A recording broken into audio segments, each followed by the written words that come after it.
you on a forklift? Yeah, yeah. You are a son of a bitch. Un saluto a tutti. Buongiorno Bianconeri, welcome back to the All Juve Cast channel, and we did it. Holy crap, winning a knockout tie, getting through a knockout round in Europe. Juve sees this one through against Nantes 3-0. We're going to cover that. Obviously today, the draw for the next opponent. So we know that Juve's appointment will be Freiburg. So we're going to talk about that a bit as well, our feelings going into that. The news is light, which is actually perfect. This will give more interaction for everyone in the live chat, all right? So I got Lucci, I got Luca today. Fellas, how you guys doing today? Ready to rock? Woke up very happy that we won Nice. yesterday. Yeah. And it's Friday. It's Friday. Yes. Exactly. Cool, There man. you go. There you go. Nice way to kick off Friday, covering a Juventus victory. And the numbers were sketchy. Everybody's feeling a little sketchy with the fact that Keane ends up getting the start over Duchamp. We later hear from Max Allegri that he was trying to save him. He didn't think he had a full 90 shift in him and whatnot. But luckily, it didn't matter. And we will talk about Keane's performance as well, because thankfully it didn't affect things or whatnot, but we'll get to all that. Want to get some housekeeping out of the way first. If you're listening to this podcast on your audio outlets, get over to YouTube. That's where all the extra content is. The pregame shows, watch-alongs, and daily news updates that keep you in the loop on everything Juventus. All right? So everybody that's joining us today, please like the video. And, of course, if you're new here, subscribe to the channel. It all helps. Now, we'll say what's up to everyone in the live chat. This is essentially going to be, I'm sure, the Di Maria show for the most of it. Here's Apex and Di Magia. Bobby Yoxa, Di Managia Maria. Ooh. Nice. Michael Razzo, Good ciao, language. happy for the win. If only we can play a man up every game, Forza Juve. Well, Even then. keep pressing teams to get those mistakes. We'll see what adds. Spot leader 10, Juventus versus Freiburg. Let's go. Tricky little draw. We'll talk about that, though. We'll get into it. So, again, buongiorno Bianconeri. Welcome to the show, and we are going to cover the 3-0 victory against Nantes, the Di Maria show, a.k.a., and then we'll get to everything outside of it. So, Freiburg, real quick, without diving into it as much as we will after we cover the game, feel good or bad about this draw, fellas? I haven't watched Freiburg in like 6 years. So 3 points sitting away from tops in Bundesliga there. I mean, you got to be optimistic going into it. How, yeah, but I was after yesterday? What was the draw you didn't want? Probably Arsenal, yeah. You didn't want Arsenal right away, yeah. Well, I mean, look, we always want the shittier team, and then we end up getting slapped by them. So I think maybe taking Arsenal early would have been the opposite. I don't know, but hey, Arsenal's definitely one of the better teams.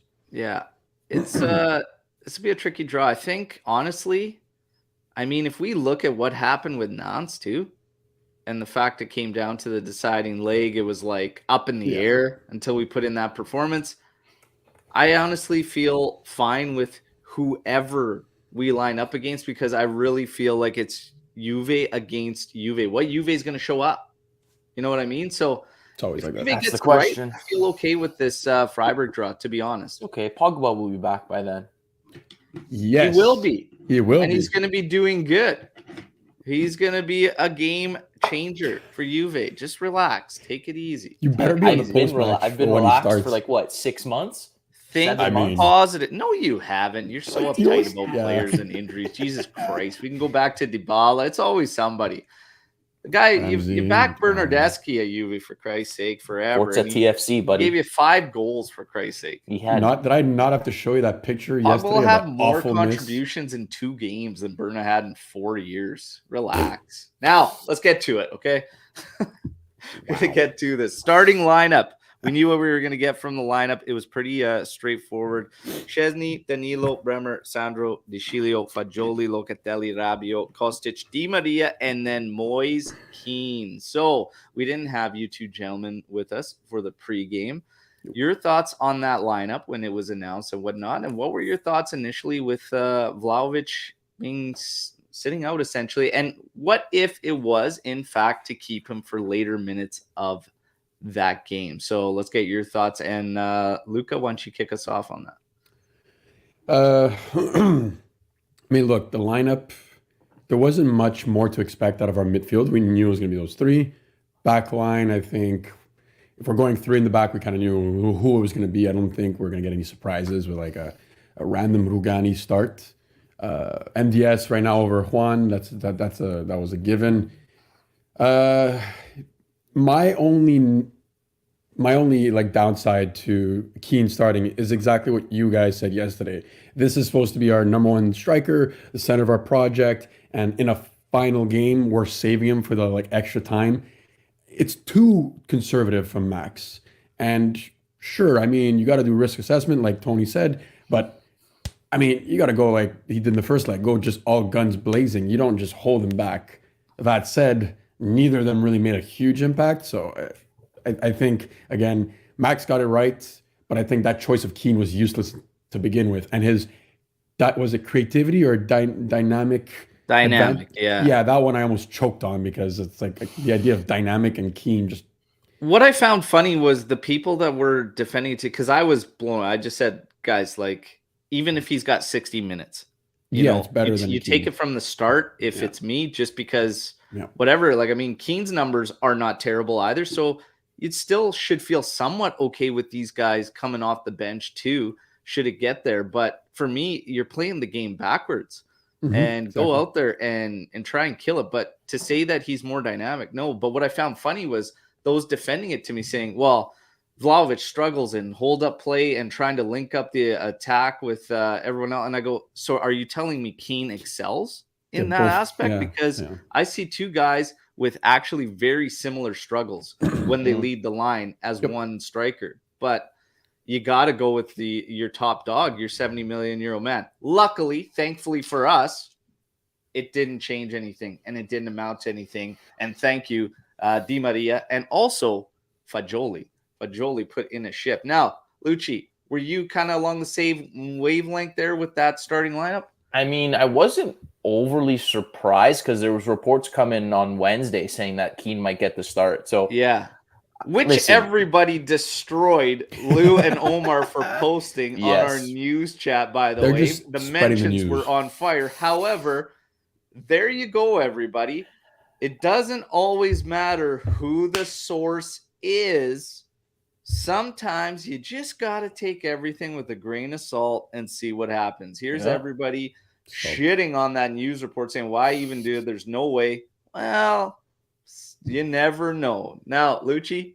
Like everyone was hating on Keane before the game even started. I'm like, let's give him a breather. Like, you know, if he plays well, great. If he doesn't, then you know, save your criticism to after the game. Like Dusan has been very hit or miss this season, let's be completely honest. So give Keane a chance. You never know what could happen. Yes, he probably wasn't very good yesterday, but you know, it was the Di Maria show, like we said. And I'm like, I know Anth mentioned Allegri's words, you know, he didn't think Dusan had a full 90 or 120 if it went to extra time, whatever. That's fine. Subbing Keane, you know? I mean, I understand you want your best players to start, but I'd also rather have Vlahovic later on in case it does go to extra time. So I get it.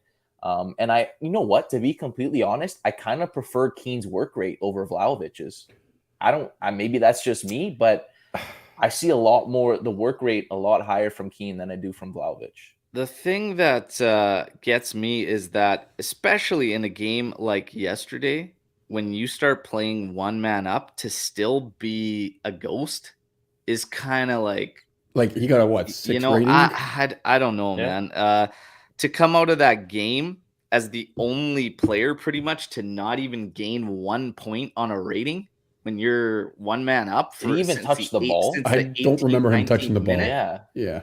Like he was invisible, man. But like, even Vlahovic, even when he came Vlahovic, in, exactly. they both were invisible. yeah. think- So this brings up, I think it was the a whole tactic thing thing. about the team play and everything, because Trey actually comes in and he says, can we honestly say we even know how to like incorporate essentially our striker? Like our midfield never play the ball forward or play long balls. The only real nice instance was essentially Sandro playing to Vlahovic a 1-2, and then in turn playing another 1-2, and he got free and clear. That was on Di Maria's third goal. That was the only time I could really see our striker involved in some type of link up.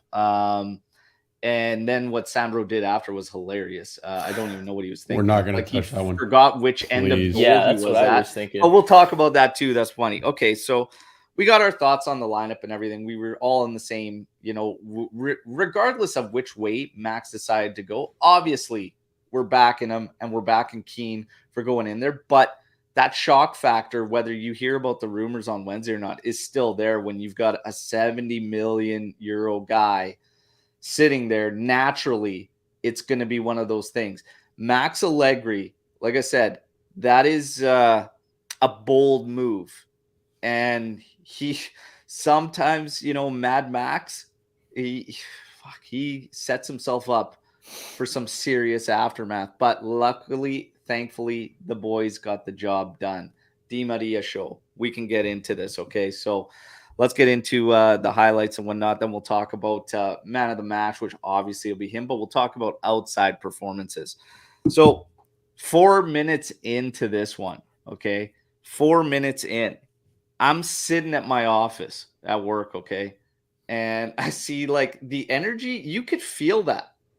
Like out of the gate, out of Juve, you could feel that approach. Like it's like, okay, we're moving quickly. And even, every ball, like I've been saying through some Juve performances, whatever you decide to do, like do it with conviction, for Christ's sakes. If you're going to throw a pass at a player, like make sure you get it there, like be decisive. You could almost feel that instantly in this game.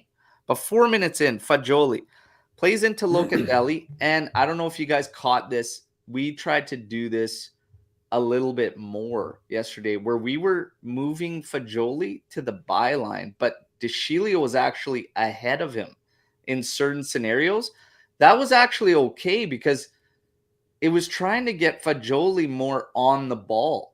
And actually get him a little bit more involved. And De Sciglio would move forward to like keep those defenders honest. And with Fagioli doing that, Di Maria, he could drop back. But with De Sciglio up there too, it can kind of help Di Maria get forward. So in this particular instance, when Fagioli plays it into Locatelli, his pass doesn't make it to his target. And Fagioli pounces on it. He cleans this thing up immediately, strips the ball, finds Di Maria. Man, who else on our team is taking a shot from there? That right corner at the top, just outside the area, this thing was curled on. Just like this goal is sublime, boys. Maybe Pogba? Yeah, Pogba would maybe take a hit, but that's his offside too, so he's not left. Yeah, he's the closest. Man, if you want to switch it to right side, who's taking a shot from there? That maybe Fagioli. Actually, Kostic is a left foot, but he wouldn't take that shot. Like he'd take a touch. I don't know how many guys, but man, that was absolutely unbelievable. Let's note it was pouring rain. And that's his first touch of the game. He hasn't even touched the ball yet. So, Chiesa is a good shout for taking a hit. Yeah, Chiesa will take a hit from there. So there's a couple guys on our team that would actually do Kostic to cross. Sure. But yeah, that was just absolutely unbelievable. If there's a perfect start to a game away from home that's do or die, that is it. 4 minutes in, Di Maria doing what Di Maria needs to do. And yes, we can talk about Max's reaction. I mean, we've seen this from coaches around the world when world-class players do what world-class players do. And it's just the simple one of these with the hand, like, mamma mia, this guy just pulled off something incredible. Now we continue on. We don't have to wait very long for this game to be essentially busted up completely. 18th minute again. This was really nice buildup. Really Yes. nice buildup. Our mids. Because this starts in Juve's own end. Mm-hmm. And we have a nice passing interchange. We find Rabiot, okay, able to run at Nantes defense.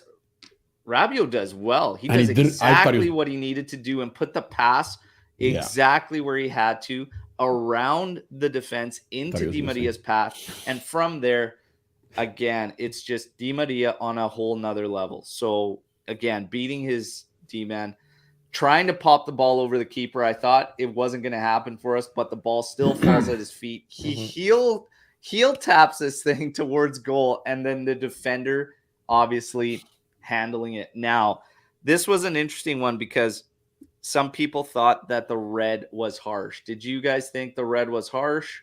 Yep. I mean, is that not the rule?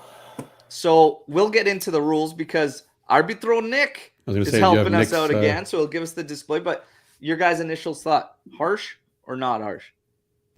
Yeah, it seemed harsh, but then, hey, man, the rules are the rules. Like, what can you do? Yeah. I'm with Anth. I agree with Anth. I think when you're talking about preventing an actual, like, they even consider it goal-scoring opportunity. That was, like, literally going in the net.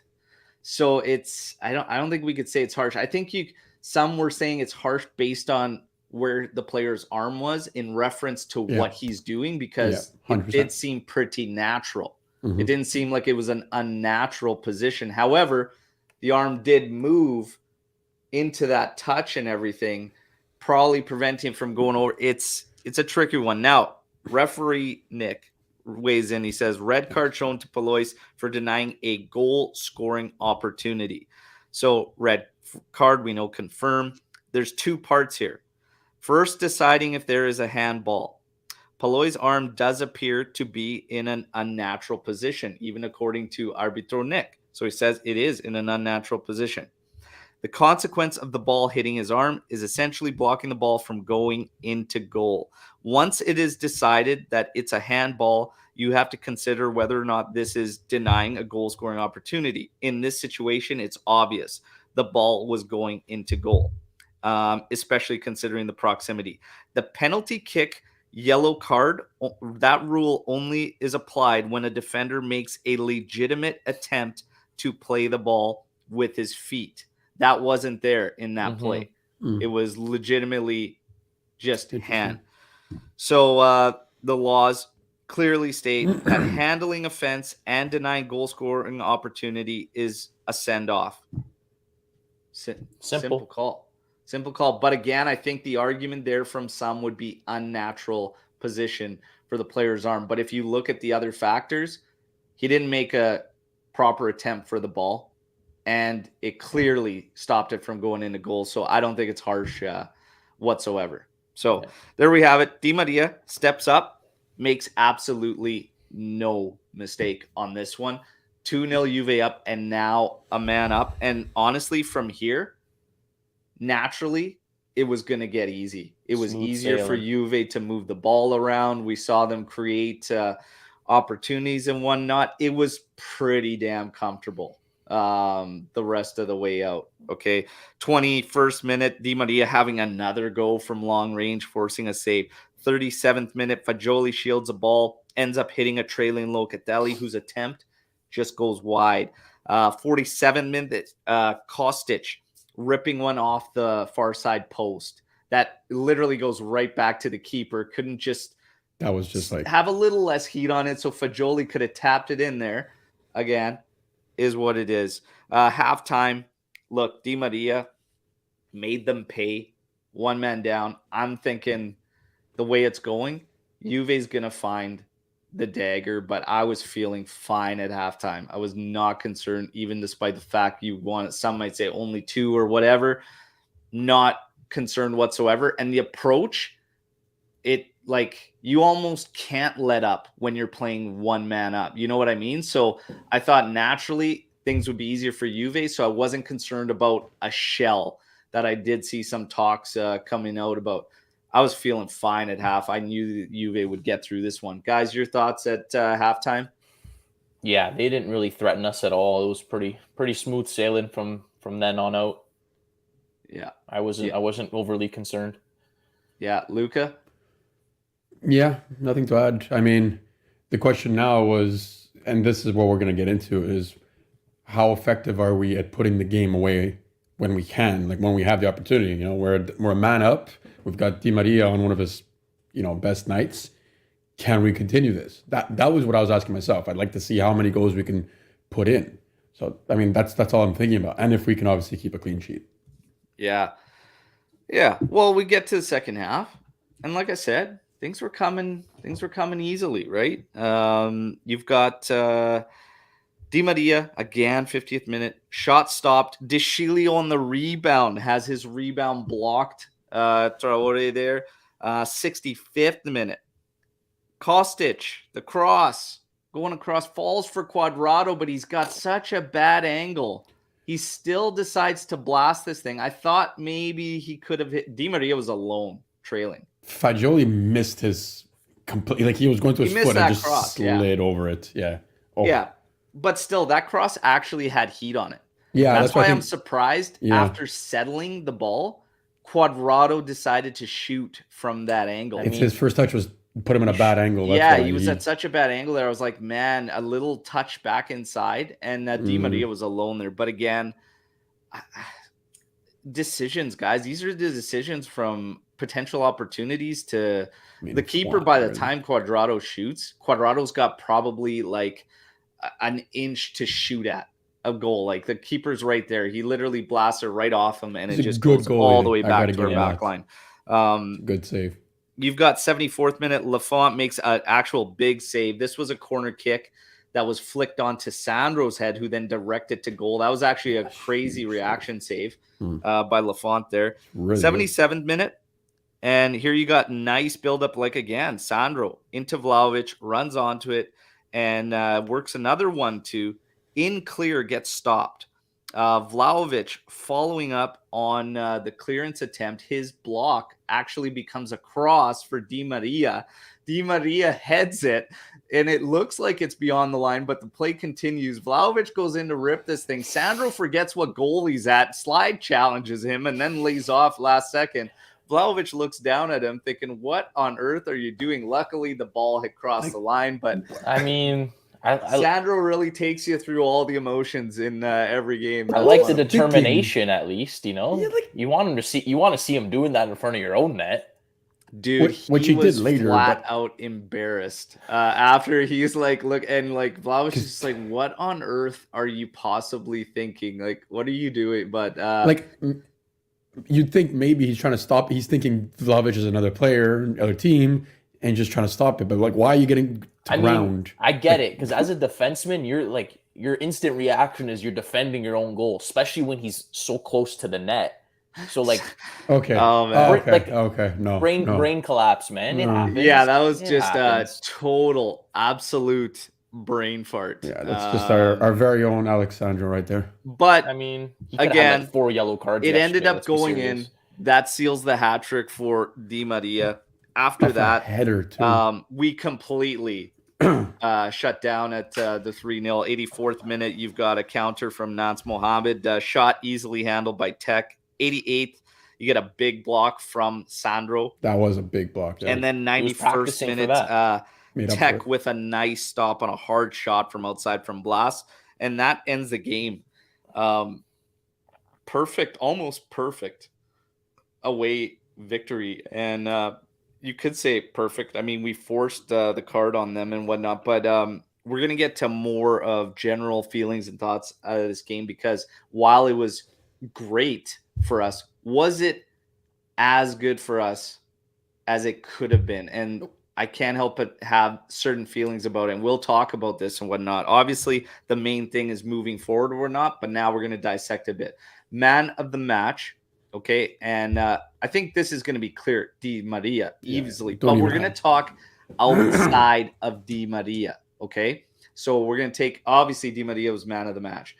I put a tweet out there, and it picked up crazy steam after the game, because I simply put, and we could all feel it going into this one, and I said it, Juve's going to be battling Juve.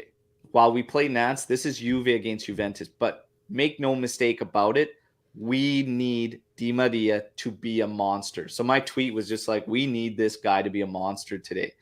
Di Maria is following me on Twitter. Everybody should follow all of us on Twitter. Saw it.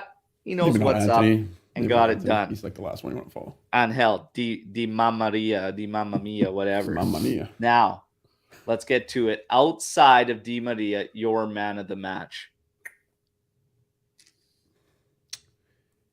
Fagioli, By the way, everybody, while I think about it, okay, this is brought to you by Striped Hearts Apparel. Look at all of us, all rocking some from Striped Hearts. The original Principino shirt, AJC Ultras, Egobi. It's one way to support the channel should you choose. All right. Don't forget to like the video also and subscribe. Now, Fagioli, I heard from Luca. Yeah, probably. I would probably go that way, or maybe Danilo. Although we weren't tested as much as we usually are, but he's solid every time he's out there, and just a great. He's grown into a great leader. So between those two, for me, I will never understand Danilo slander. Being completely honest, he has his games. I think Danilo is definitely in the mix. Fagioli's definitely in the mix. So Danilo matched by the numbers. Accurate passes, 91 out of 93 for 98%. Touches, 101. Fouls committed, 0. Ground duels, 1, 3 out of 4. Aerial duels, 1 for 1. Passes into the final third, 13. Chances created, 2. Tackles, 1, 2 out of 3. Recoveries, 6, and clearances, 2. Actually a couple surprising numbers considering they were one man down. But I think that's applying the pressure further up the pitch and just keeping them pinned for the most part. Fagioli, his match by the numbers. Accurate passes, 41 out of 43 for 95%. Touches, 57. Still low on touches for Fagioli. He didn't have a heavy possessive game. 57. Successful dribbles, 2 for 2. Ground duels, 1, 8 out of 10. Fouls conceded, 4. Passes into the final third, 4. Chances created, 2. Tackles, 1, 4 for 4. Recoveries, 7, and 1 assist. Pretty good showing. Solid. It's good. I was going to say Kostic, and I know Dan probably will disagree, but I think he's been in good form lately. And Kostic, over the past couple games, has turned it around from his post-World Cup showing for a bit. The only criticism I have for Kostic is that sometimes when he's shooting, he should be passing. When he's crossing, sometimes his decision making, like Cuadrado's, not that nearly that bad. He's got a rocket though, so when he does take the shot, but that shot where he hit the post, he had Fagioli screaming at him. Yeah, but he hit center. If that's Vlahovic, you're not saying pass the ball. Are gonna pass up that shooting opportunity. Yeah, I'm glad he took the shot because our team doesn't take the shots half the time. We try for these stupid little passes. He took it. It literally, by the luck of God, bounced back to the goalie. I think I'm more upset with a shot from Cuadrado's angle than I am Kostic's. I'm okay with Kostic. You don't even bother talking about Cuadrado. Yeah, that's an easy comparison. Yeah, but that's what I'm saying about opportunities to get upset about and others that have not. I'm not going to fault any player in the position Kostic was at for taking that rip. Yeah, he has the angle. Take it.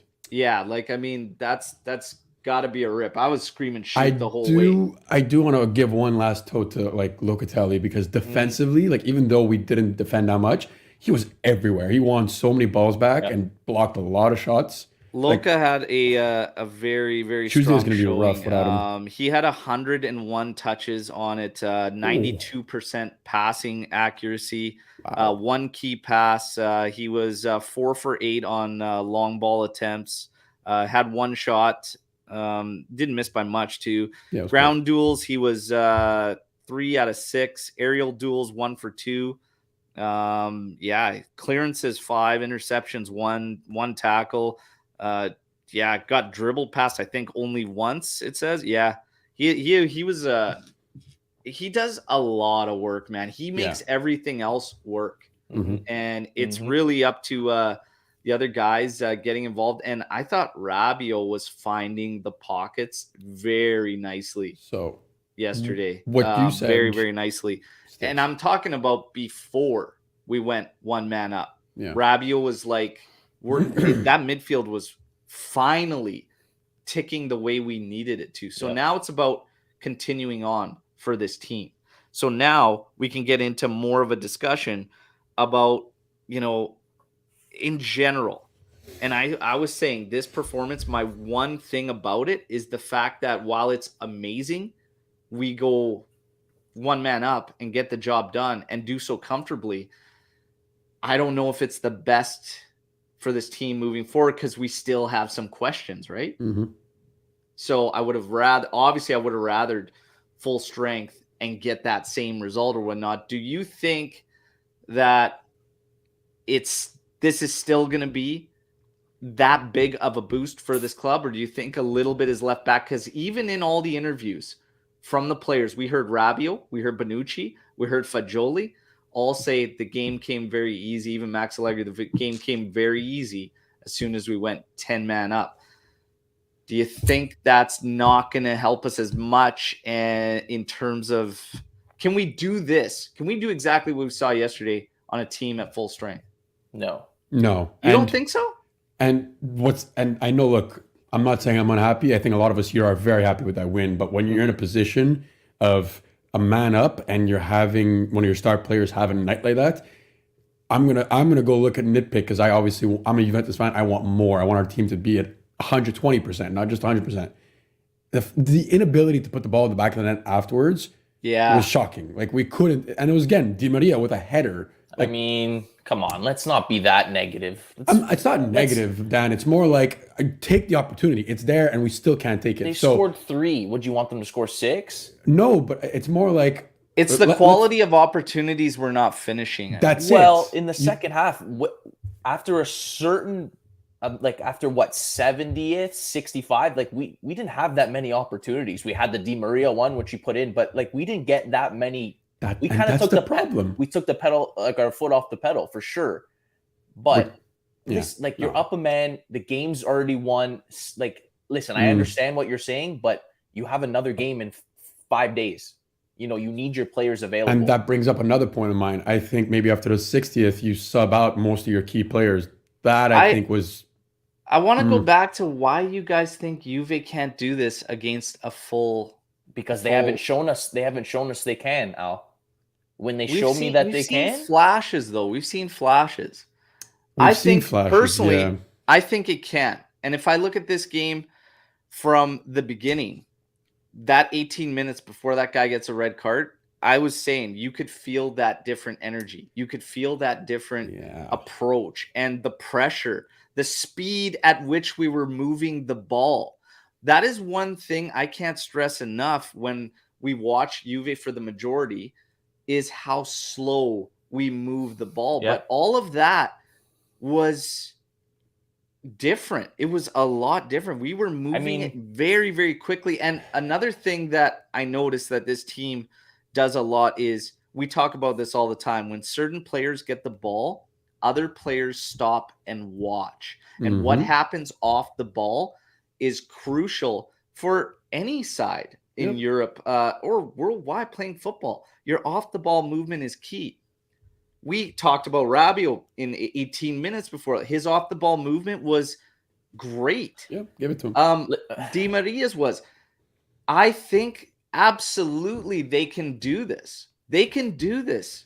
I mean, I think that red card obviously changed a lot. If that didn't happen and it was maybe 1 or 2-0 and 11v11, we would have seen them in a higher gear for more of the match. But yeah, Ant said it perfectly. You're up 2 game. They have nothing going forward. You're up a man.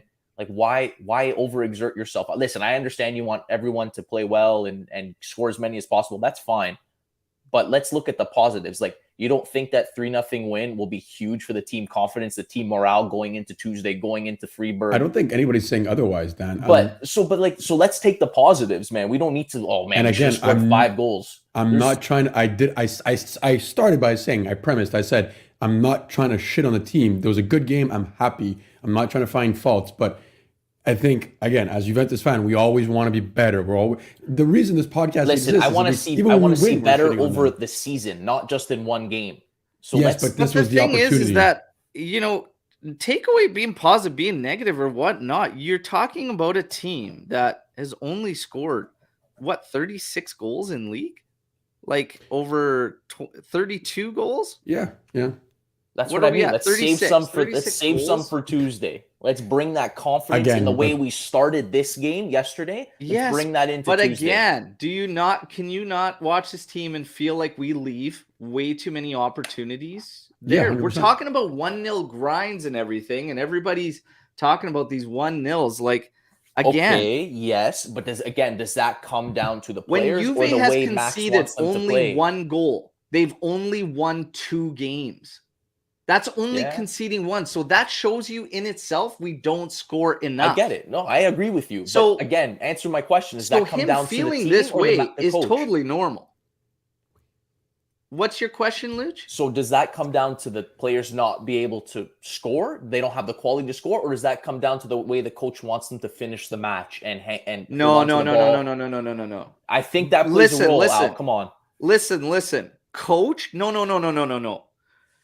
You're looking at yesterday's game. The opportunities are there. That is not a coach taking a kick. No, I'm not the saying penalty yesterday. area. I'm saying in He's the talking other about the games one. where you're saying we only win 1-0 and we don't score a lot. I'm saying, yes, you're right. Every game is different. Yes, sometimes we're not generating enough opportunities. Okay. But others, there is a lot of poor execution in general.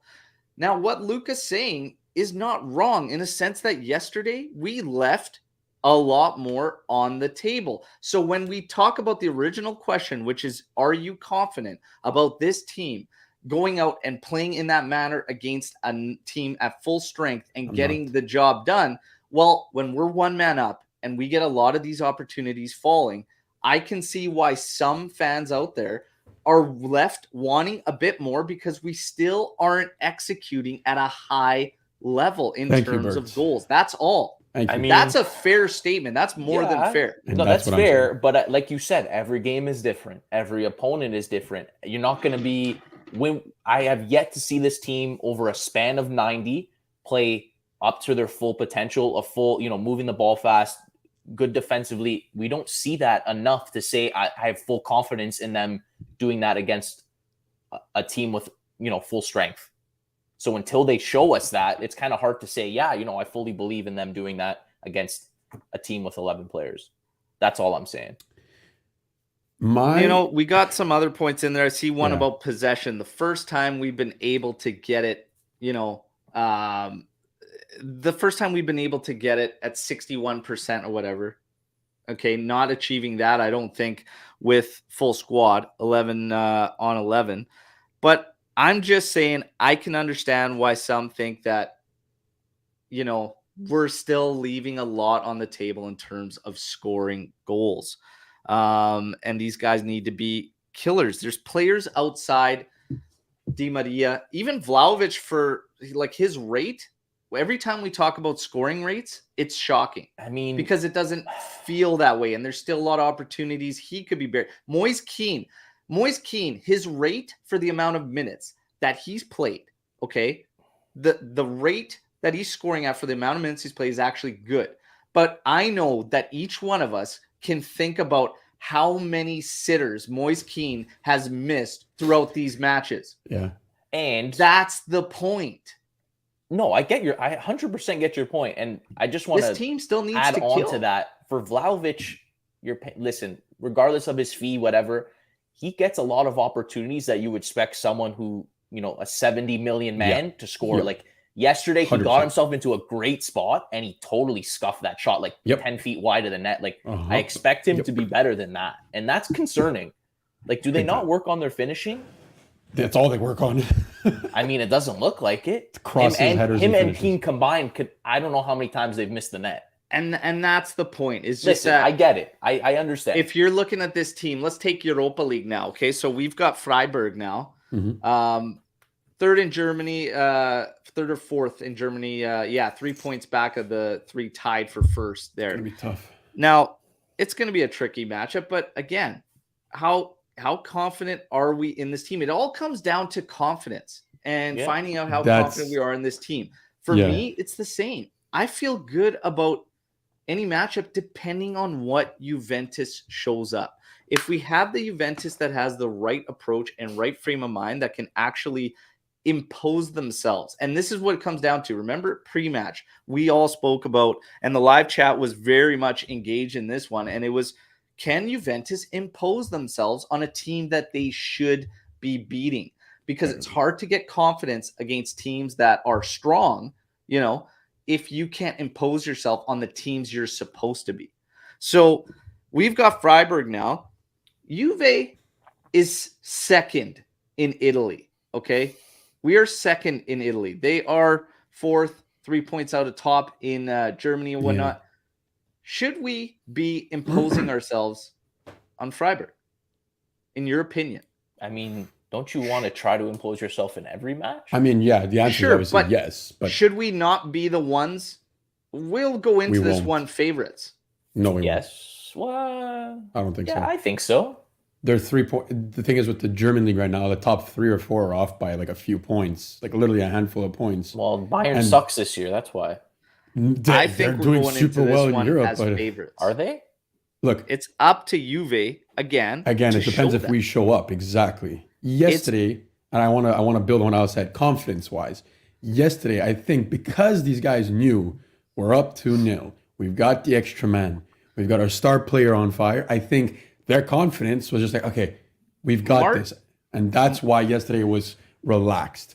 But March 9th is our first match against Freiburg. Yes. The early odds, Freiburg pays 5-1 on a victory in Allianz there. God. Oh, wait. Juve pays 1.5. Juve's heavy favorites at home. That's heavy favorites, actually. Because their away record is like 0-4 right now. But they're I think if you look at the odds, us going to their stadium, look at their defensive stats. Thanks to Anth, 31 goals against in 21 games, so they can be gotten at. Yeah, but how many goals for? Like, doesn't matter. It definitely does. Score a goal to win, that's man. So. What do you mean it doesn't matter? You can't ignore goals for and only look at goals against. You got to score to win, regardless. And they're scoring clearly because they're third place. Every team is going to get their chances, Luca, but you got to score. And we just spoke about that, and we didn't score that many yesterday. And you said that was an issue. You said Freiburg has only scored 34 goals in their 21, so they're not scoring a ton either. Take it easy. But then why are they third place? That means the rest of the league must be absolutely trash. The rest of the league sucks.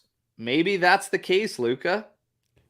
I don't think maybe they're feeding cows right now. I don't know, but they don't score a ton either. So they've allowed 31 goals in 21 games. They've Luka also only scored. Are you incapable of being optimistic and happy, Luca? 2 games less than Juve has scored. It's not about that, Danny. Come on, man. It's Friday. We won. We have a decent I'm not chance to, for the 5th time, and I'm going to repeat this. I'm not unhappy. You too. Hey. You too. Fuck's sake. Rein it in. Rein it in. Luca, what's your point you're trying to make about this Freiburg thing? I'm saying I don't think we're the favorites. You don't think we're favorites, though? I don't. Maybe Nantes we could say because they're 13th, but a German club, first of all, German clubs are always tough because they're very physical and they're very high intensity, which we're not. I think right now, we're getting fitness back and we're on a more of an upswing, but I don't think we're favorites. Luca, man, I'm not buying what you're selling, man. We are favorites for sure. I don't need you guys to take my side. I'm giving my opinion. You asked, I'm saying it. I don't know, man. Freiburg, this show is boring if we all agree. It's very clear. So sounds like a German burger joint, man. I don't think I'm not scared of them at all. Burgers. We're gonna be favorites in this one. Let's make no mistake. It all comes down to Juve. What Juve is gonna show up, but we're favorites, man. We're favorites. Let's be serious. Fine. We got to be favorites in this one. Okay. We got the Derby della Mola coming up. Okay, so Torino sitting 1 point back of Juve. Obviously, we've got a 9-point gap to Atalanta in 6th there. We're going to be without Locatelli, I believe. Yep. In this one, so screwed for the Derby. But again, Pogba is on Tuesday, which sucks that we're going to go this weekend without any ball out of Juve. But Tuesday against Torino again, heavy favorites in this one. Do you guys see? Are we going to get a big rotation, you think, for that one with this many days between? I don't expect a heavy rotation other than Luca that's got to come out. But Pogba, maybe. Even if Pogba's available, he's not starting. No, but he'll get minutes if he's on the bench. So that means you don't think he'll start? No, No. he hasn't played in 8 months. Yeah, like Chiesa didn't start his first game back in the tank. Like I don't know, man. He's I mean, he's it'll be Max's boy, man. Paredes They in like there. playing basketball together. DeCilio came back right away. Paul's Yeah, gonna be in there right away. DeCilio's a special. Like he's out of this world. It's different. Pogba will come in at some point in that Him and game. Chiesa will probably come in if Who things wants are to put needed. a wager on seeing Paul Pogba in the derby? No. As a starter or just in general? No, just in general in Oh, that I'd, game. I'd bet on him being in the game, not starting though. How much are you willing to bet?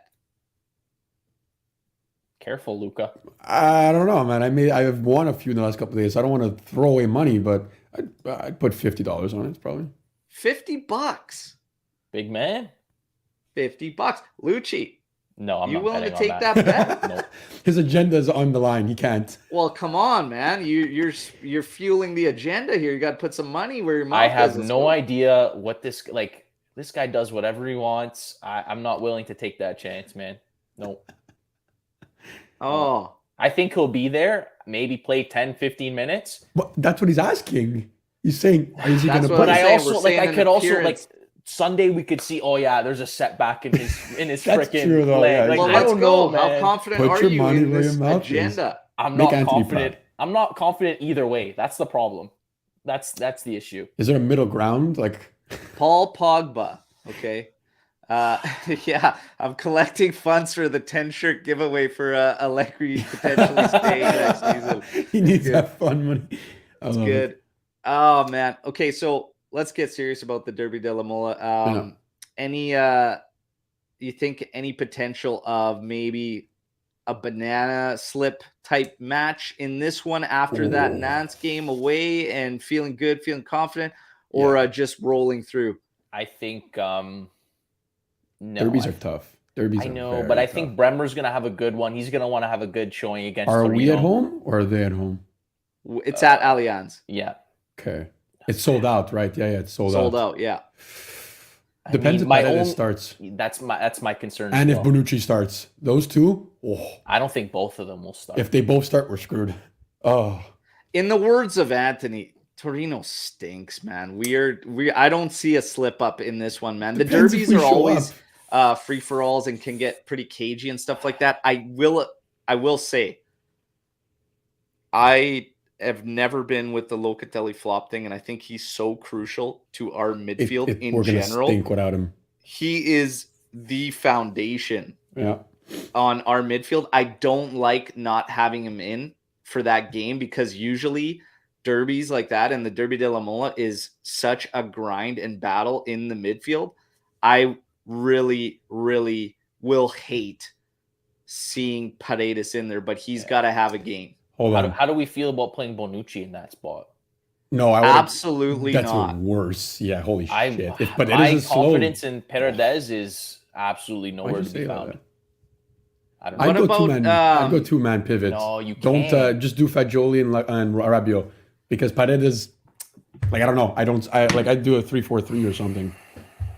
Because we have how many mids fit? You can't The put all last three time fit we ones to tried start. that 3-4-3, our mid was gaps all over the place, and the only Yes, you're right. The only thing that saved us was the team we were playing couldn't counter to save Yeah. their life. Is Otherwise, it Fiorentina or is it Spezia that we not. played with? No, it's before No, Fiorentina. It was Fiorentina, was it not? Yeah, Yeah. it was Fiorentina. We got lucky there. Fiorentina could not take advantage whatsoever.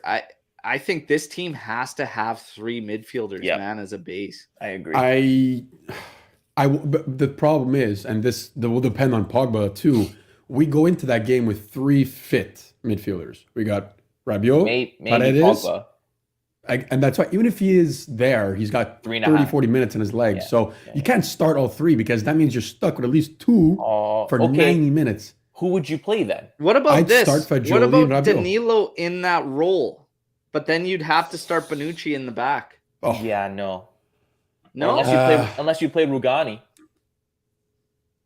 no, you got Rugani and Gatti. he put Bonucci before You got Rugani. you got a lot of CB options, not we had a necessarily great question ones, earlier but- on in the live chat that was what's the status of Milik and Miretti, and Milik is still based on original prognosis. He's still like 2 to 3 weeks. He's training, away. but he's not. And same with So- Red. You know what I would do? He's potentially 2 weeks still away. Miretti is still up in the air. Like there hasn't been anything Nothing on really him. reported They said at for least a a while month on for him. Minetti. Yeah. So What I would do, and this is building off what we've seen, I stick with that 3-4-3, but Di Maria with Fagioli on that right side and MDS was there, he comes into that middle a lot.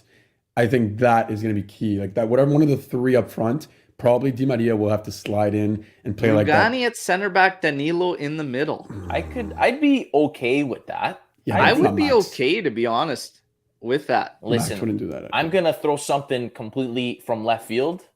I'm going to put Fagioli in Locatelli's spot, and I'd play Sule where Fagioli plays. So he can get with up. Di Maria in there too? Yeah, because then it's still a 3-5-2. Yeah, you based give on how Sule- we play, though, because Yeah. Fagioli, I don't like him in the more defensive. I like him better than Paredes, if that's our two options. That's true. Anybody's better than that fraud. Listen, I think Sule would be okay because he's got the legs to get back and forth, which is fine. Doesn't have He's the still young. physicality though. He doesn't, but does Fagioli has a physicality? Yes, he does. He's got a fight in him. Sule gets pushed off way too. He thinks he reminds me of Miretti for that. I don't know. The way like we saw Fagioli get into those spots on the right wing there, get into getting forward, I think that would actually be beneficial to Sule rather than playing right wing back. Yeah. Listen, He's gonna put all three in. we're gonna We know have to he's see. do We're it. gonna have to see what happens for Torino. But I mean, there's options everybody's putting out here. Illing, Sule to kind of make up for things. Fagioli maybe in that spot where Locatelli would normally be. God, I would really love to have Rovella around next season, though. Next season, Rovella Hive, alive and well. And I'll keep reminding our fellow no-knees team member there that Rovella should have been It's true. I around. forgot Now, he was so against I that. do want to talk about this because I constantly get messages from this, and we got RB coming in here with boy. Juventini. We can disagree on things, and that's part of the game 100%. What I don't want to see is some fans on Twitter wanting us to lose, saying "Ale Nantes," so Allegri gets a sack. I don't know one person Listen, that says that. Facts. I'm gonna say this because I get messages about it all the time. What do I think? I don't really get involved in a lot of the stuff going on social media and whatnot. I'm one guy that, well, okay, sometimes Don't get involved. Right. I don't Okay. like telling fans, and I never will tell fans how to be a fan. That's I right. am the first to tell you that, nobody should be out there, and there is no level of fandom. Okay, there is nobody that is, the biggest Juventino or whatever like that has the be all end all whatever. No, but I will say this, that it does bother me to see fans to try and gain something that they think is right or they see as the problem to root against the team. That is literally against being an actual fan. Like, I can't put the two together. So I will agree with RB in the sense that, I'm not going to tell you, like, whatever. If that's how you think you need to be, and not saying, I hope we lose so that Max can get the sack or whatnot. Look, I can't get down with that, because regardless of my criticisms of the players, the coach, management, okay, regardless of all of that, how on earth can you root against your club? I can't make sense of this one, boys. I never will. And again, I'm not telling anybody what to do. I'm just saying, for me, it makes absolutely zero sense. What are your thoughts when you see this going on out there? Sorry, go ahead. Dan, you're gonna like this. Now, some are a joke. Some are doing it for jokes, whatever. But there's some that are like literally want it to happen so that Max can get fired. You gotta play the ground carefully here. Like, me and Dan do this well. We don't want Juventus to lose, but if, let's say, Quadrado has a shit game, it works to our advantage. But we also, of course, want him to succeed. But when he doesn't, you're gonna hear about it. You're gonna hear about it. But of course, we want them to do well. There's a middle ground. You got to be careful with these agendas and all. Like, I never want Juventus to lose. Never. That's a clear thing. I want them to win. Even if my least favorite player scores, I don't care. Club comes first. 100%. And I said this yesterday. I tweeted out yesterday. I hope Keane scores just because everyone's hating on Keane. Like, yes, let's did. And I'm glad you said criticize that. him after the match if he actually plays bad. And some guy's saying like, "Yo, you're an idiot." I'm like, "All right, man. I want the team to win. I don't give a shit who starts and who comes off the bench." Of course, we're gonna root for Keane. Some people are upset that Vlahovic is on the bench and Allegri should be sacked. I mean, and the team sucks and this and that. Like, unhappy. Let's criticize after the game's actually played. We haven't even kicked the ball yet, and we're already hating on Keane for. But we no talked reason. about that though. That's a shock factor. That's a normal thing. I get it. You wouldn't expect Keane to start. Give the guy the benefit of the doubt. See what happens first, and then if things don't go well, then sure, I'll hear your criticisms. No problem. Wait, if it's Paredes though, how do you react? Listen, regardless of how I feel about Paredes and I just want the team to win. He could score a hat trick and I'll be happy for him as long as we win. I'll still call him trash though. Even if with a hat trick, I'll still think he's shit. But just win. That's all I care about. It's winning is the only thing that matters. That's it. Yeah. And just for clarification, RB, you were not coming off that way. I'm just stating that there are a lot. There's even some big accounts that do it from time to time, that try to be the be all end all and try to act as they're on a pedestal when it comes to being a fan. Not the case, but to support the team you're about to no, for Christ's sake, listen, they were in our house chanting Serie B, okay? These guys were chanting Serie B, those fans in there, and then in turn, you're going to turn on your club just so that you could see a coach get fired? Bullshit. And to all the Nantes fans out there, how's that for Serie B, baby? How's that? There. I was waiting all day for Go that. feed the cows today, everybody, and shut the fuck up, okay? Show some respect to a club that you'll never even touch when it comes to accolades and accomplishments, all right? We could shut down for 50 years. You won't even get a fucking slight little fucking opportunity to come close to being as big as Juve, okay? So show some goddamn respect. You play stupid games, you win stupid prizes. Nantes, congratulations, because you did exactly that, all right? And Di Maria gave you the ultimate day yesterday. Anyway. So show some goddamn respect. And that's why I need this team. And I constantly say, for me, when I look at this Juventus, we talk about it all the time now, and we're talking about it more, okay? More and more and more. Juve is battling themselves right now, okay? I think we can all agree that this team is capable of more, okay? When we look at the roster, they are capable of more. Is our roster as strong as it could be? Probably not. But are they capable of more than what we see on a consistent basis? I think we can all agree 100% yes. All right. For me, they need to go out, and this should be one of the easiest seasons ever to motivate Juve players. Okay. It has been proven and shown this season with what's going on in Serie A, it is us against the world. When you have a visiting sector that comes in your house and they chant Serie B, yesterday, I am so happy it went down that way because we stuck it to them and Di Maria put on a goddamn show. That is what you need to do. And we need to do the same thing to Freiburg, but we need to do the same thing first to Torino in the derby, okay? And again, absolutely hilarious in my personal opinion that we get docked 15 points and we're 9 out of 6 already and climbing, and those points are coming back. I mean, if those points come back, those 15 points, I'm gonna lose it. I will lose it. They're gonna come back. I have a follow-up question for you, Bert, if you want to get into it. Oh, he wants to get into it. No, I'm ready to get into it. I was thinking about topics for today, and again, we had a great game. I'm going to preface by saying that, but it's similar to what I brought up before. You take out Di Maria from this game for whatever reason, there's something lacking in this team still, and that is my general worry going forward. I mean, yes, we have the ability to score because we have someone like him, and we all build on that. And yes, we're gonna have Chiesa, we're gonna have Dusan, we have Pogba coming back. But yesterday, this is the only thing that worried me. If he somehow slips in the 5th minute, gets hurt, that's it. What type of game are we playing after?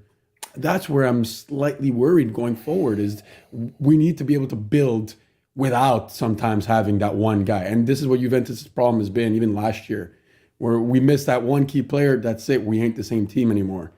That's my general. But I think that you can attribute some of the struggles that even when the key players are in, I think I see it a little bit differently. Okay.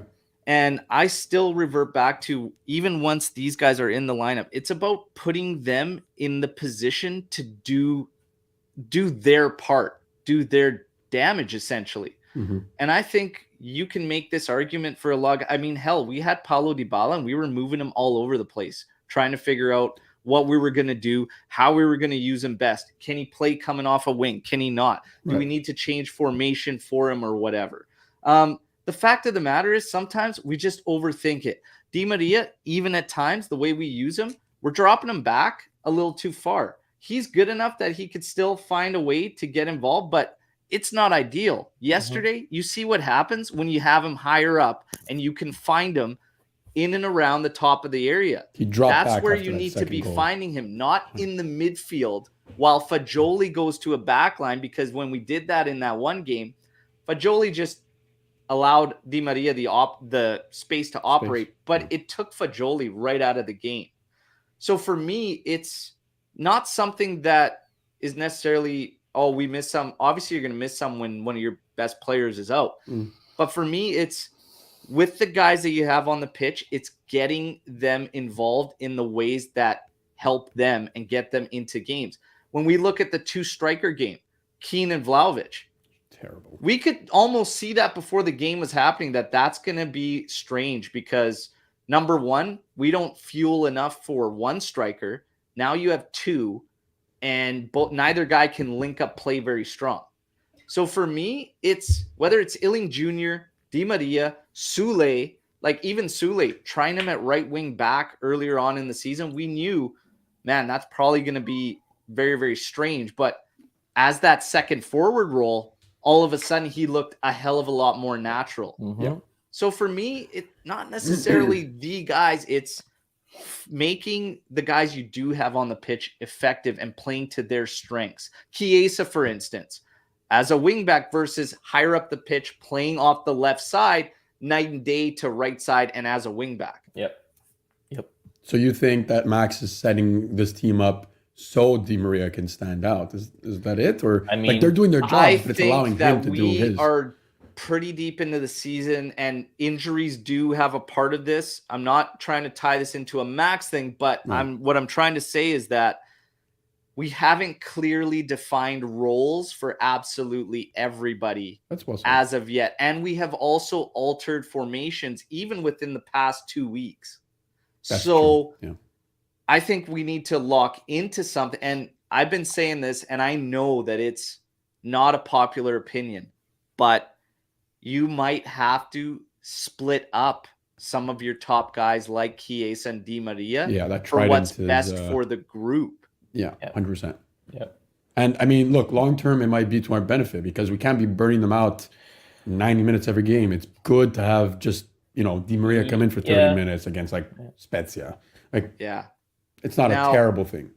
Again, I just really think it comes down to that. But there's other things at play too. We talked earlier about execution, everything. So again, when you have your big guys and they're not out, you're gonna miss them. There's a swag. There's character there that these other guys, maybe they'll get it in time. That'll come up, but these guys have it already. And while I get the frustration with Pogba and everything, there's one thing you can't deny is that he's got a confidence in himself that bleeds through the other guys. Okay.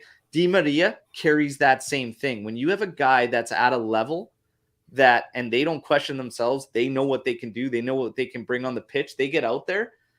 There's that belief, and that goes through down the line. Di Maria has that belief. Yeah.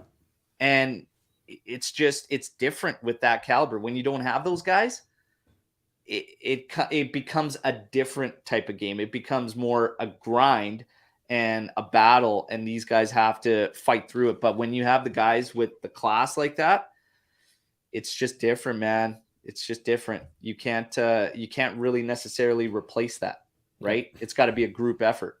So I think what we see in that sense is normal. This is your chance, everybody. Storm the Barn. We are going to do a Storm the Barn session now, and we've got a decent amount of time for this one. For such a comfortable victory, still a lot of interesting.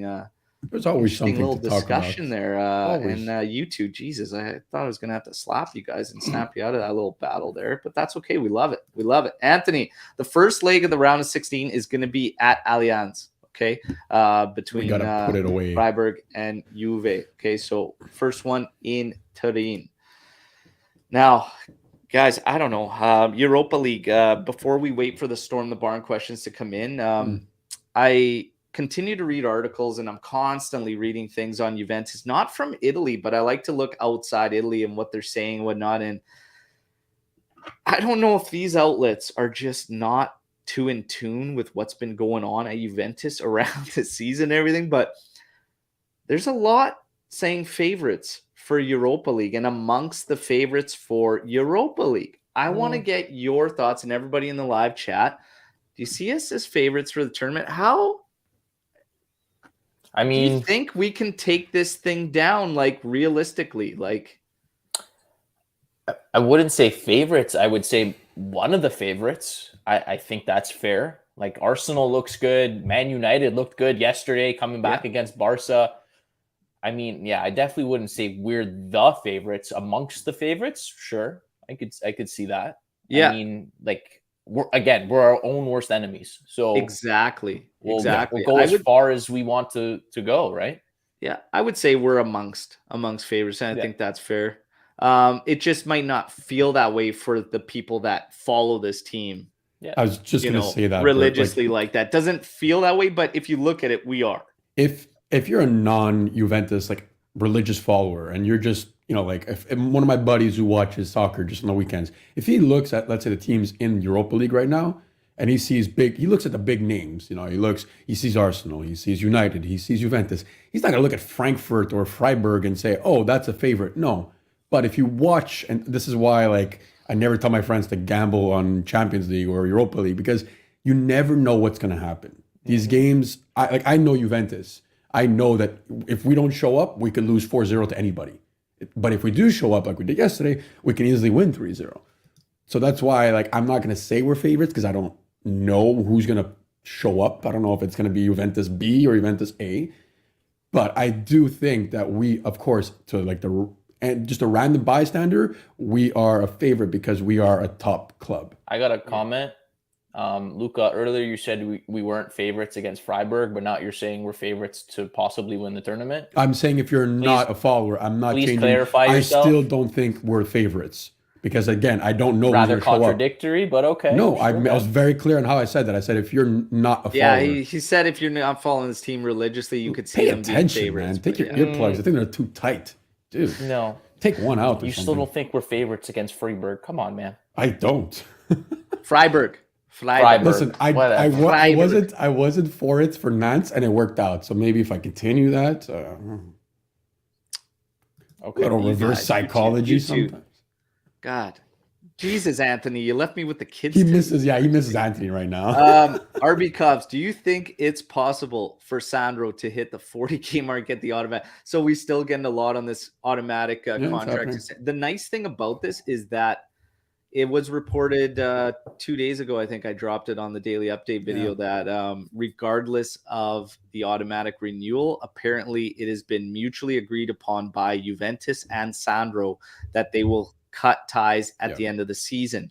However, I need to see this because if in fact he is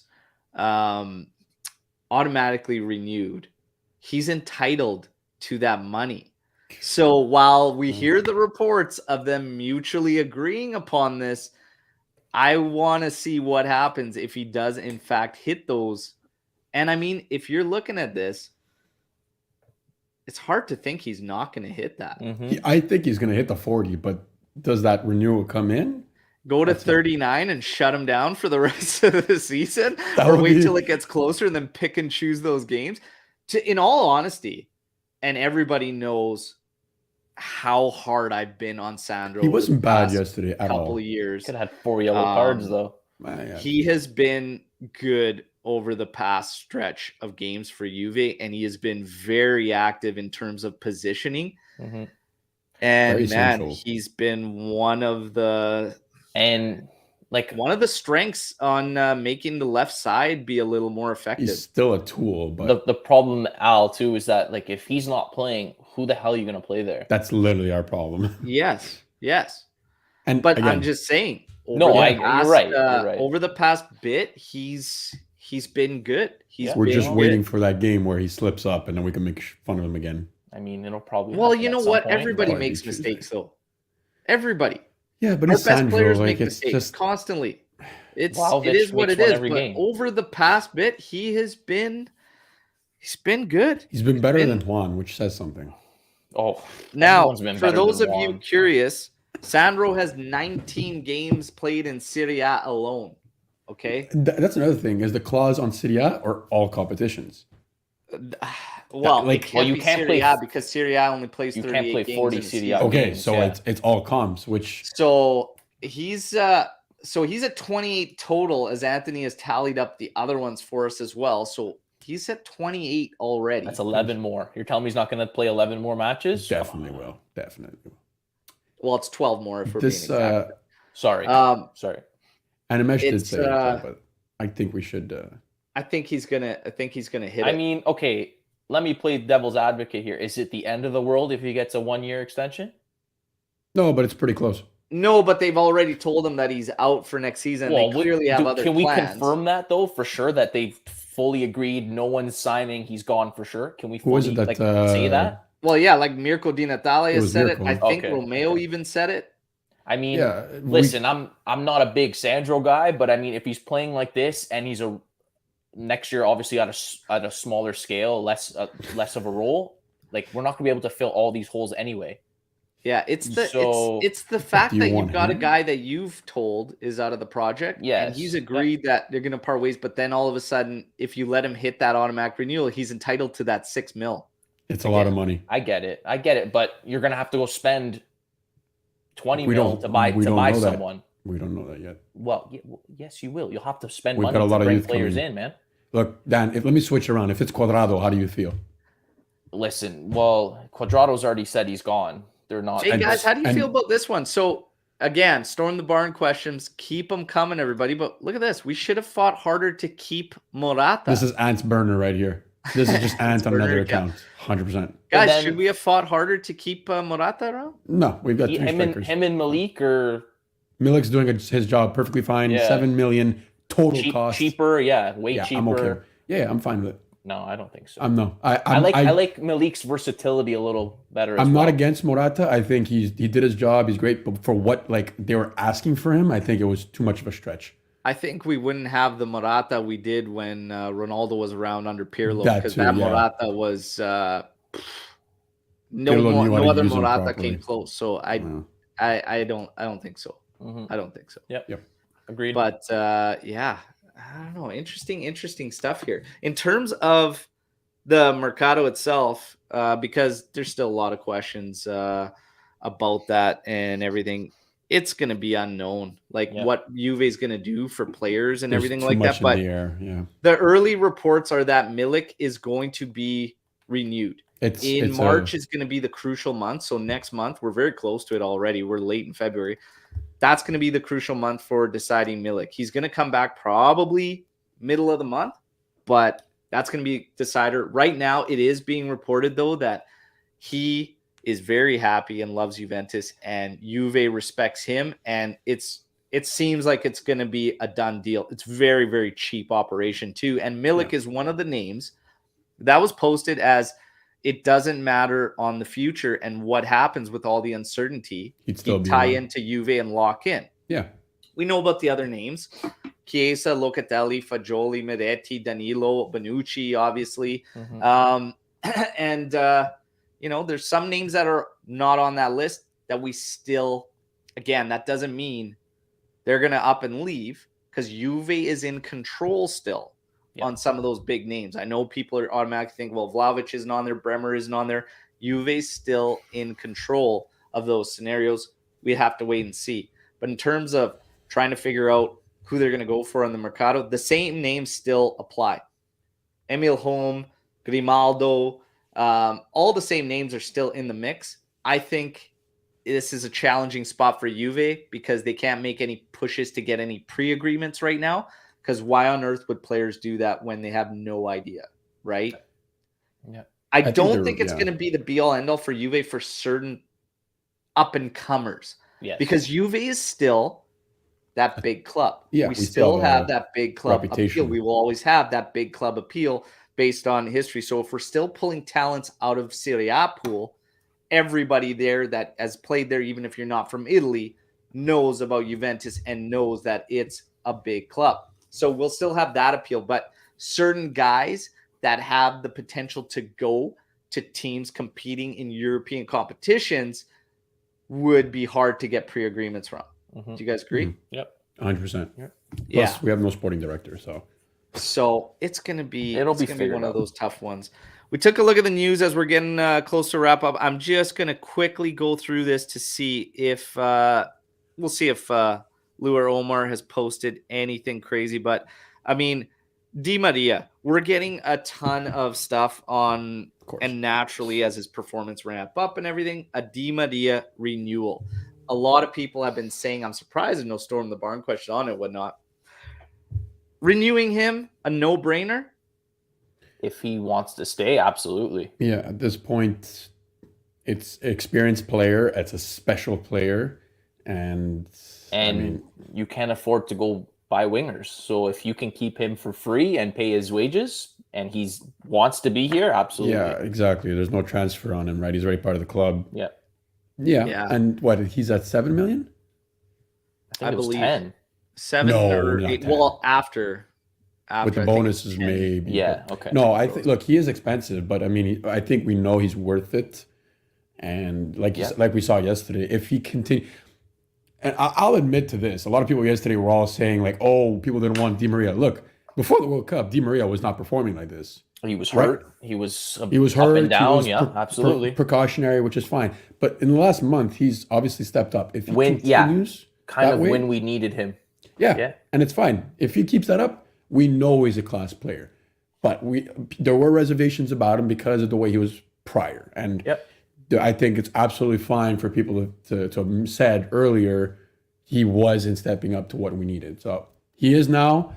I think he's earned the extension. If he's happy and we could find the agreement, sure. Yeah.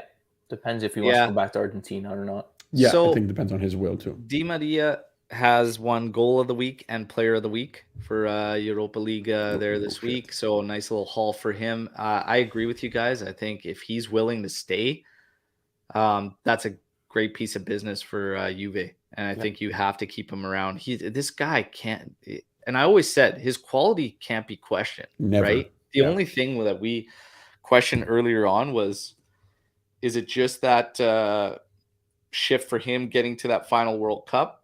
Is he fully invested? Is he fully in? But you start to continue to watch this guy, the goal reactions on the one where he set up that he put the ball to Chiesa heads on to Vlahovic, he scores, and you watch the off camera where you see him. This guy's fully invested, I think. This might sound a little weird, but I wonder if winning the World Cup kind of gave him a little more excitement and motivation to play the game again. Like maybe he was losing that before the season started. You know, he's kind of coming to the end of his career. You know, I got a couple more years left. I'll, stay a year here and see ya. Yeah. Maybe he just found the love for the game again after winning the World Cup. Or he started talking about the Copa America again all of a sudden. Yeah, him and Messi are both maybe returning home isn't exactly in the cards anymore because he wants to take another run with Argentina. Yes, and this was part of was it his interview? I think it was a lot of news that came out, and the coach, I think it was him that said it. The coach of Argentina is not going to look at him if he's not playing in Europe. Right. So if he does want to go to Copa America, he needs to stay in Europe, and Argentina is off the books in that case. So I'm going to give you guys some key stats here. We got some key stats before we go. 11. Juventus are the only Italian team able to be qualified for at least the last 16 phase in all the last 11 European competitions since 2012-13, 9 times in Champions League and 2 times in Europa League. All right. That's pretty damn impressive. Again, Nantes fans, in 20 years since you've been in a European knockout, show some goddamn respect. Another statistic, 9. Why is that number important? Juventus have never been eliminated by a German side between UEFA Cup and Europa League in 9 ties. The last one was the semifinal of the UEFA Cup in 94-95 to Borussia Dortmund. So it's been 9 times since that we have not been eliminated by a German side. Did we not get kicked out by Bayern? Yeah. Like the Evra clearance, no? Like between UEFA Cup and Europa League. That's Champions League. Between UEFA Cup and Europa League, there's been 9 ties. Props. Okay. That they have not been eliminated in. But details, good that you guys are sharp on that. I was like, wait, what? Dortmund, like didn't Bayern kill us? Were we not talking about that Bayern fiasco the other day too? Yep. Yeah, we were. Goddamn Evra. I love the guy, but clear the fucking ball. I will never, like, if I see him one day, I'm just going to yell it at him. Like, I love you, but. I'm sure he's heard it many times. I think, like, he's always rocking his gear and stuff on his Instagram and whatever. I'm going to make a shirt for Striped Hearts that's just clear the fucking ball, Pat. And that's just going to be bold text, and I'm fucking going to tag him in every video that I'm rocking this day. I love you, Pat, but clear the fucking ball. Anyways, I will always love him, but that's gonna like stay. Anyways, guys, happy Friday. Okay, we kick things off. It's always great talking about a Juve win, especially finally getting through a knockout. Okay, now we got Freiburg. March 9th is the first leg. It's gonna be at Allianz, but again, we're going to go back to Serie A. So we've got the Derby della Mole on Tuesday. We're going to be live 8:30 a.m. Eastern time, getting everybody hyped up and ready for that one. In the meantime, I will give you the standard daily update videos. We might do a fun live pop-up during the weekend where we might just do call-ins. And if you guys want, like I said, I'll drop the number here real quick. This is me on WhatsApp. That's where you can get me. We'll have a fun show where people can just call in. And you know what? Maybe we just do a live pop-in where we pull you actually in. And we could just shoot the shit about Juventus and have you on the video too. Okay, so if you guys are into it, we could do that.